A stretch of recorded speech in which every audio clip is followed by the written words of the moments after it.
Yeah. We're going to read The Smartest Giant in Town.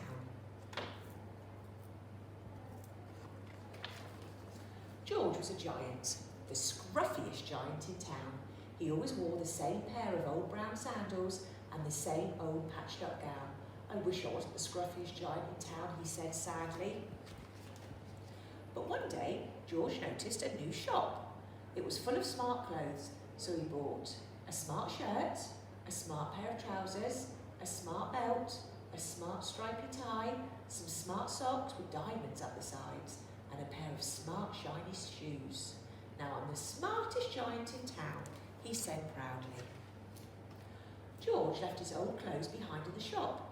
He was about to go home when he heard a sound. On the pavement stood a giraffe who was sniffing sadly. "What's the matter?" asked George. "It's my neck," said the giraffe. "It's so very long and so very cold. I wish I had a long, warm scarf." George came to a... Oh. "Cheer up," said George, and he took off his stripy tie. "It didn't match my socks anyway," he said, as he wound it round and round the giraffe's neck. "It made a wonderful scarf." "Thank you," said the giraffe. As George strode towards home, he sang to himself, "My tie's a scarf for a cold giraffe, but look me up and down. I'm the smartest giant in town." He surely is, isn't he? George came to a river. On a boat stood a goat who was bleating loudly. "What's the matter?" asked George. "It's my sail," said the goat. "It blew away in a storm. I wish I had a strong new sail for my boat."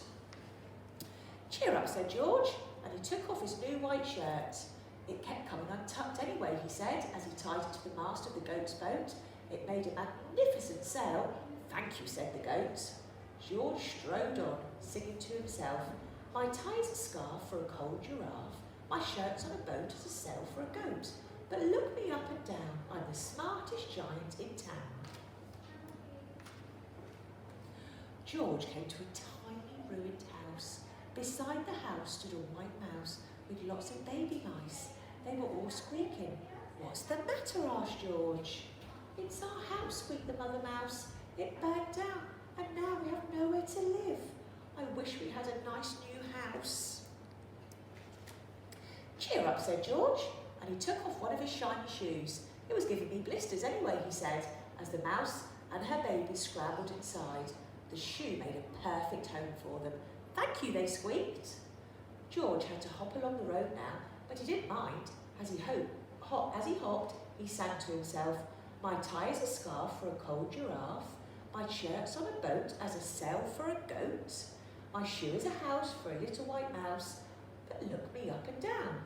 I'm the smartest giant in town." George came to a campsite. Beside a tent stood a fox who was crying. "What's the matter?" asked George. "It's my sleeping bag," said the fox. "I dropped it in a puddle. I wish I had a warm, dry sleeping bag." "Cheer up," said George, and he took off one of his socks with diamonds up the sides.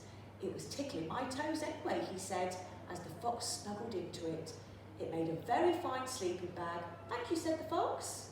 George hopped on, singing to himself, "My tie is a scarf for a cold giraffe. My shirt's on a boat as a sail for a goat. My shoe is a house for a little white mouse. One of my socks is a bed for a fox. But look me up and down, I'm the smartest giant in town." George came to a big squelchy bog. Beside the bog stood a dog who was howling. "What's the matter?" asked George. "It's this bog," said the dog. "I need to get across, but I keep getting stuck in the mud. I wish there was a safe dry patch." "Cheer up," said George, and he took off his smart new belt. "It was squashing my tummy anyway," he said, as he laid it down over the bog. "It made an excellent path." "Thank you," said the dog. The wind started to blow, but George didn't mind. He hopped on, singing to himself, "My tie is a scarf for a cold giraffe. My shirt's on a boat as a sail for a goat. My shoe is a house for a little white mouse. One of my socks is a bed for a fox. My belt helped a dog who was crossing a bog. But my trousers are falling down. I'm the coldest giant in town." Suddenly George felt sad and shivery and not at all smart. He stood on one foot and thought, "I'll have to go back to the shop and buy some more clothes," he decided. he turned round and hopped all the way back to the shop. But when he got there, it was closed. Oh no, cried George. He sat down onto the doorstep and a tear ran down his nose. He felt as sad as all the animals he had met on his way home. Then out of the corner of his eye, he saw a bag with something familiar poking out of the top. George took a closer look. My gown, he yelled. My dear old gown and sandals. George put them on. They felt wonderfully comfortable. I'm the cosiest giant in town, he cried, and he danced back home along the road. Outside his front door stood all the animals he had helped. They were carrying an enormous present. Come on, George, they said, open it. George untied the ribbon. Inside was a beautiful gold paper crown and a card. Look inside the card, George, said the animals. George put the crown on his head and opened the card. Inside it said, your tie is a scarf for a cold giraffe. Your shirt's on a boat as a sail for a goat. Your shoe is a house for a little white mouse. One of your socks is a bed for a fox. Your belt helped a dog who was crossing a bog. So here is a very fine crown to go with the sandals and gown of the kindest giant in town.